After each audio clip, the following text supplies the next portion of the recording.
Pagi itu, kabut masih menggantung rendah di atas kampus. Universitas Gadjah Mada, langit kelabu, menyelimuti taman fakultas, dan daun-daun basah oleh embun malam.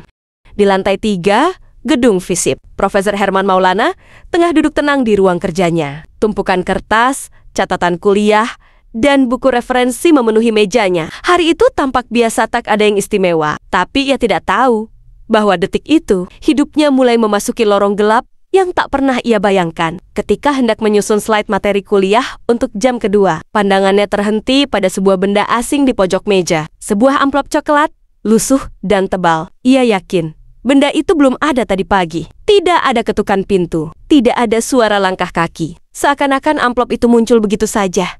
Seperti pesan dari alam lain, perlahan ia memegangnya. Dan insting lamanya sebagai akademisi membuatnya waspada. Tidak ada nama pengirim. Tidak ada cap pos, tidak ada petunjuk apapun. Dengan ragu-ragu, ia membuka amplop tersebut. Di dalamnya, hanya ada satu lembar surat berkop resmi Universitas Gadjah Mada, lengkap dengan tanda tangan dan cap fakultas. Mata Profesor Herman menyipit. Ia membaca isinya perlahan. Surat itu menyatakan bahwa ia, Prof. Herman Maulana, tercatat sebagai dosen pembimbing dari seorang mahasiswa bernama Mulyono. Pada tahun ke-1985, seketika, dada Herman terasa sesak. Ia hafal betul semua nama mahasiswa yang pernah ia bimbing. Dan Mulyono bukan salah satunya. Ia menatap surat itu lama. Tanda tangannya ada di sana. Tapi bukan goresan tangannya. Cap fakultasnya asli. Tapi isi suratnya aneh.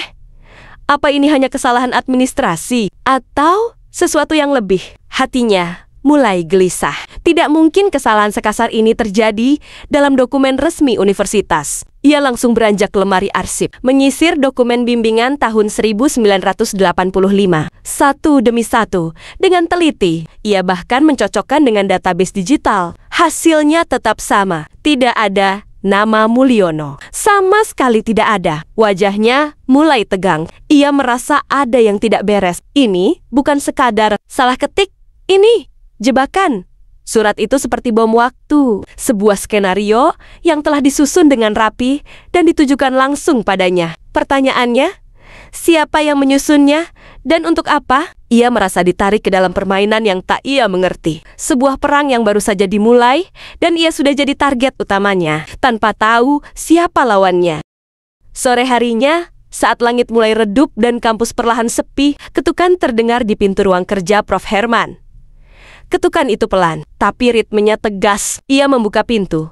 Dan di hadapannya, berdiri seorang pria tegap, berjas hitam rapi, dasi merah mencolok, wajahnya asing dingin, tapi tenang. Pria itu langsung memperkenalkan diri, tanpa menyebut nama atau institusi. Hanya menyatakan bahwa ia dari pihak yang berkepentingan. Kata-katanya disampaikan dengan sopan, tapi setiap ucapannya terasa seperti paku yang ditanam pelan ke dalam meja. Pria itu duduk tanpa diminta. Ia membuka percakapan dengan langsung merujuk pada surat yang tadi pagi diterima. Prof. Herman, kami berharap Bapak bisa segera mengesahkannya. Malam ini juga, jika memungkinkan, ujarnya pelan. Seakan permintaannya adalah hal biasa. Tapi Prof. Herman tahu, ini bukan permintaan, ini tekanan. Hawa ruangan mendadak berubah dingin. Herman menatap pria itu lekat-lekat. Ia tidak bicara banyak, hanya menggeleng pelan dan menjawab, saya tidak pernah membimbing mahasiswa bernama Mulyono. Pria itu diam sejenak, lalu tersenyum tipis. Seperti seseorang yang tahu bahwa penolakan hanyalah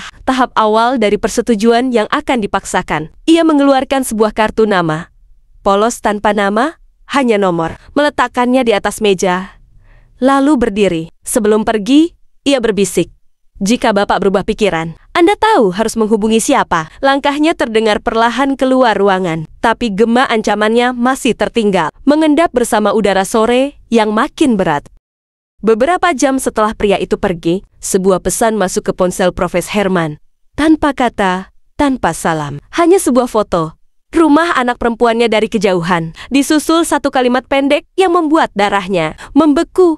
Kami tahu cara menjaga yang Bapak sayangi. Tangannya gemetar. Ia duduk perlahan, menatap layar ponsel dengan pandangan kosong. Ini bukan hanya tekanan, ini teror. Dan sekarang, Yang dipertaruhkan bukan lagi reputasi akademik, tapi nyawa keluarganya sendiri. Namun di balik rasa takut itu, ada satu hal yang mulai tumbuh. Tekad. Profesor Mann tahu, mundur berarti menyerahkan kampus, bahkan negara, ke tangan para pemalsu. Ia tidak bisa tinggal diam.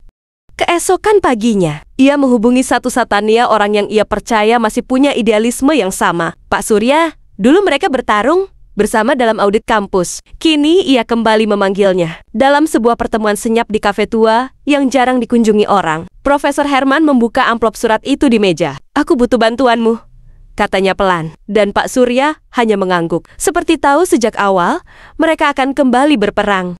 Di sudut kafe yang remang, dengan suara musik lama yang hampir tak terdengar, Pak Surya menyerahkan sebuah flash disk kecil berwarna hitam. "Ini salinan dari sistem akademik pusat. Aku punya akses saat investigasi dulu," bisiknya. Profesor Mann menggenggamnya erat. Ia tahu, benda kecil itu bisa jadi bukti paling penting atau jadi alasan ia dibungkam selamanya. Mereka berpisah tanpa banyak bicara. Tidak ada jabat tangan, hanya tatapan yang mengandung janji. Kita akan lawan ini, meski harus dari bawah tanah. Malam itu, Prof. Herman menyalakan laptop tuanya dengan hati-hati. Setiap klik terasa berat. Ia membuka file demi file dari flash disk itu. Matanya menyisir nama-nama mahasiswa dari berbagai angkatan. Dan benar saja tidak ada nama Mulyono. Tidak di tahun ke-1985, tidak ditahan-tahan setelahnya. Nama itu kosong, hantu. Namun di tengah data yang rapi, ada satu keganjilan. Halaman data bimbingan tahun 2004 hilang. Bukan rusak, dicabut. Seolah-olah ada seseorang yang dengan sengaja menghapus fragmen tertentu dari sejarah kampus. Keesokan harinya, di sebuah ruang diskusi mahasiswa, mega mahasiswi tingkat akhir yang dikenal vokal dalam isu integritas kampus mendengar rumor soal surat palsu itu. Bersama teman-temannya, ia memulai penyelidikan diam-diam. Mereka membentuk gerakan integritas, kelompok kecil mahasiswa dari berbagai jurusan. Mereka menyusuri dokumen perpustakaan lama, mencari jejak Mulyono, mencari kejanggalan data. Dalam waktu singkat, mereka menemukan bukti lain. Beberapa file ijazah digital tahun 2004 di server kampus telah diganti. Waktu pengunggahannya bulan lalu. Mega tahu ini bukan sekadar kesalahan teknis. Ia tahu seseorang sedang berusaha menghapus masa lalu dan menciptakan kenyataan palsu. Malam itu, ia memberanikan diri menghubungi Profesor Mann melalui email terenkripsi. Mereka bertemu diam-diam di taman belakang kampus. Tempat pepohonan besar bisa menyembunyikan siapapun dari pandangan. Mega menunjukkan semua temuannya. "Kami tahu, ini bukan hanya soal Mulyono. Ini soal sistem yang sedang dibajak,"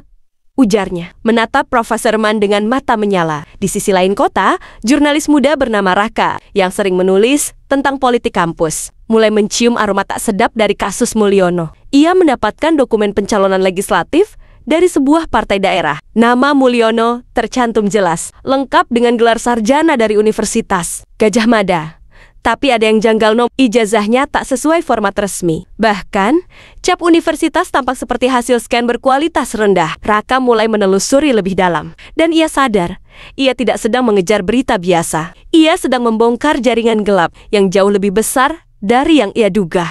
Suatu malam, usai pertemuan rahasia dengan Mega dan tim gerakan integritas, Profesor Mann mengemudi pulang melewati jalur sunyi di pinggiran kampus. Jalanan lengang, lampu jalan sebagian mati. Tiba-tiba, dari sisi kanan, sebuah sepeda motor melaju kencang dan menabrak bagian depan. Mobilnya bukan kecelakaan biasa. Pelakunya langsung kabur ke kegelapan. Saat mobil diperiksa keesokan harinya di bengkel langganan, montir menemukan sesuatu yang menggetarkan.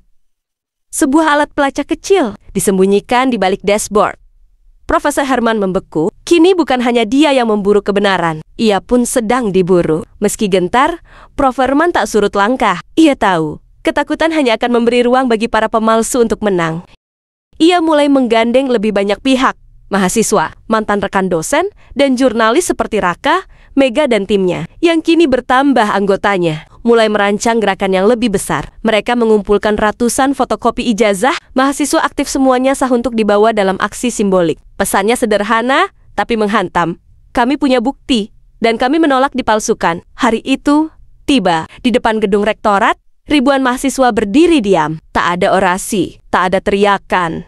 Hanya hening dan selembar ijazah di tangan masing-masing. Aksi diam itu mengguncang. Foto-fotonya menyebar di media sosial.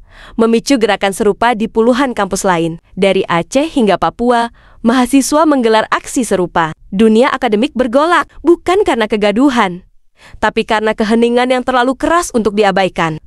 Prof. Herman akhirnya berdiri di podium dalam rapat akbar mahasiswa. Suaranya berat, namun tegas. Integritas adalah fondasi dunia pendidikan. Jika fondasi ini retak karena kebohongan, maka gelar hanyalah gelas kosong yang tak pernah diisi pengetahuan. Kita tidak sedang menyelamatkan nama baik, kita sedang menyelamatkan masa depan bangsa. Ribuan mahasiswa mendengarkan dalam diam.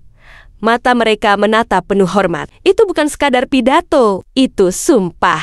Pihak kampus dan birokrasi mulai panik. Ada yang mencoba membungkam, ada yang mulai berkhianat satu sama lain. Tapi arus kebenaran sudah terlalu besar. Ombudsman turun tangan, investigasi resmi dimulai. Fakta-fakta mulai terbuka. Manipulasi sistem, ijazah palsu, keterlibatan oknum politik. Dan di tengah pusaran itu, berdiri satu sosok yang tidak pernah mundur. Profesor Herman. Ia mungkin tidak akan menang secara cepat, tapi ia sudah menyalakan obor. Obor yang tak bisa dipadamkan hanya dengan ancaman. Karena api itu kini ada di tangan semua yang berani berkata, tidak pada kebohongan.